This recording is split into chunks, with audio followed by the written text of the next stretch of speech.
একটা বিষয়, বিশেষ করে রাত্রিবেলায় যে গোরস্থানে কত ঘটনা ঘটে। যাদের বাসাবাড়ি গোরস্থানের পাশে হয়তো বা মাঝে মাঝে টের পান, অনেকে টের পান না। গ্রাম অঞ্চলে বেশি দেখা যায়। এমন এমন শব্দ হচ্ছে, বাচ্চা কান্না করতেছে, এরকম শব্দ, অথচ জানলা খুলে দেখেন কিচ্ছু নাই। আবার জানলা লাগায় শুইছেন কম্বলের নিচে, আবার দেখতেছেন কান্নার আওয়াজ। এমনটা হয়। আমি যখন মাদ্রাসায় পড়তাম ছোটবেলায়, হিফজখানায় পাশে গোরস্থান ছিল। তো পাশে গোরস্থান বলতে একই মহল্লায় আর কি। রাত্রিকালীন সময় যখন খাবার দাবার খেয়ে একসাথে গ্রুপ বেঁধে আমরা গোরস্থানের পাশ দিয়ে আসতাম, কিছু একটা টের পেতাম যে কেউ হয়তো আমাদেরকে ফলো করতেছে, পেছনে তাকায় দেখে আসলে কেউ নাই। তো ছোটবেলায় মারাত্মক ভয় পাইতাম, পরে যাওয়া বন্ধ করে দিয়েছিল। রাত্রিকালীন সময়ে গোরস্থানে অনেকভাবে ব্যাখ্যা করে থাকেন বাংলাদেশে। আসলে রাসূল আকরাম সাল্লাল্লাহু আলাইহি ওয়াসাল্লামের হাদিসগুলো বিবেচনা করলে আপনি দেখবেন যে কবরে আযাব এটা সত্য, আপনি দেখবেন কবরের জিন্দেগি এটা সত্য। কিন্তু কবরের মধ্যে লাশ সবসময় কিন্তু থাকে না, কখনো লাশ পচে যায়, মাটি খেয়ে ফেলে, হাড়গোড় পড়ে থাকে। জিনদের প্রধান খাবার কিন্তু হাড়গোড়, এবং জিন জাতি এই সমস্ত, যেহেতু আমাদের বাংলাদেশের ম্যাক্সিমাম কবরস্থানগুলোই কিন্তু অপরিচ্ছন্ন মানে ওই ইউরোপ বা পশ্চিমা বিশ্বের খ্রিস্টানদের যে গোরস্থান বা কবরস্থান এরকম নিট অ্যান্ড ক্লিন না। ঢাকা সিটির আজিমপুরে যা দেখেন না কি অবস্থা। ঢাকার ভেতরে যদি অবস্থা হয়, গ্রাম অঞ্চলের অবস্থাটা কি? গ্রাম অঞ্চলে এমনও কবরস্থান আছে, এটারে যদি কাইটা সাইটা পরিষ্কার করা হয়, হয়তো বা 2-3 হাজার সাপ পাবেন ছোট ছোট, মানে এত নোংরা করে রাখে। এটা স্বাভাবিক, আল্লাহ রাসূল সাল্লাল্লাহু আলাইহি ওয়াসাল্লাম তো বলে গেছেন যে এই যে উপত্যকা, জলাশয়, জঙ্গল, এই জায়গাগুলো হচ্ছে জিনদের আদর্শ জায়গা। তো ভালো জিন তো সবসময় ভালো জায়গায় থাকে না, মানে খারাপ জিন সবসময় খারাপ জায়গায় থাকে, ভালো জিন ভালো জায়গায় থাকে।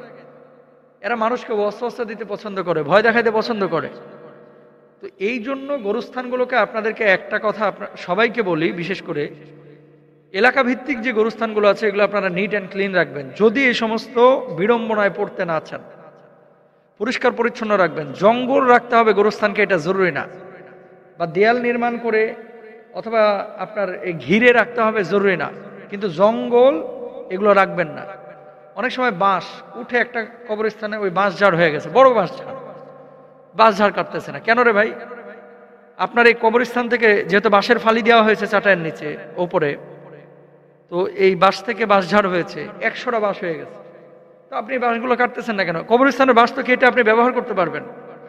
বেচা কিনা করে এই টাকার মালিক হবে গোরস্থান। তো বাঁশ ঝাড় হতে হতে এত বড় হয়ে গেছে যে এটার কোনো হদিসই নাই।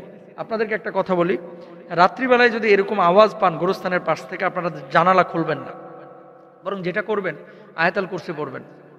আয়াতুল কুরসি পড়ে ওর মতো থাক, আপনি আপনার মতো থাকেন। ছাদের মধ্যে হরমর করে শব্দ করতেছে, টিনের উপরে কে যেন ঢিল মারতেছে, মনে হচ্ছে আম পড়তেছে, ঘোড়ার ডিম, কিচ্ছু নাই, যা দেখতেছে কিচ্ছু নাই, এরকম হয়।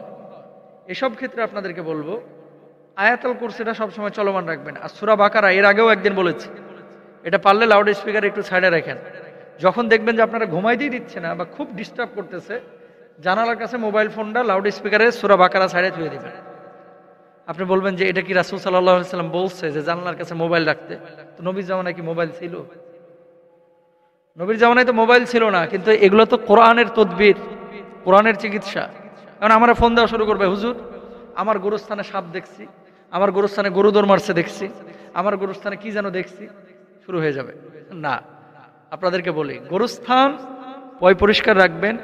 সাদা কোনো কিছু যদি অস্তিত্বে আপনারা টের পান, সেদিকে আপনি তাকাচ্ছেন কেন? তাকাবেন না।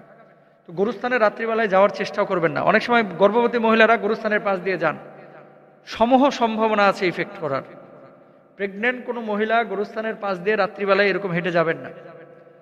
এবং এটা পরীক্ষিত একটা বিষয়। ওই যে শীতকালে এখন পিঠা বানাবে অনেকে, তেলের পিঠা, ভাপা পিঠা, এই সেই পিঠা, এই পিঠা টিঠা বানায়া তৈলাক্ত জিনিসগুলোকে অনেক সময় ব্যাগে করে নিয়ে গোরস্থানের পাশ দিয়ে যায়। এটা করেন না, বহু মানুষ ক্ষতির সম্মুখীন হয়েছে। এবং এই সমস্ত কথাগুলো যখন বলা হয়, অনেক মানুষ বলবে হুজুর সনাতনী কথাবার্তা কই পাইছে এগুলা। কিন্তু যখন আবার ধরা খায় তখন আবার হুজুরের কাছে দৌড়ায় আসে, হুজুর এটা তো জীবনেও কল্পনা করে না। ইউরোপের মতো দেশে এরকম ঘটনা ঘটবে, এটা কি জীবনে কেউ কল্পনা করছে? বাঙালি ইউরোপে থাকে, এরকম হয়েছে ঘরের মধ্যে এই ধরনের প্রবলেমে পড়তেছে। তো এই জন্য আসলে আয়াতুল কুরসিটা মুখস্থ করেন, সূরা বাকারাটার আমল করেন, সূরা বাকারার শেষ 3 আয়াতের আমল করেন, কোরআনটাকে নিয়মিত মানে কাছে রাখেন, কোরআন অনুবাদ পড়েন, কোরআন আরবি পড়েন, আর কোরআনের তেলাওয়াত শুনেন, করেন। ইনশাআল্লাহ এগুলো থেকে বাঁচতে পারবেন। আল্লাহ তৌফিক দান করুন।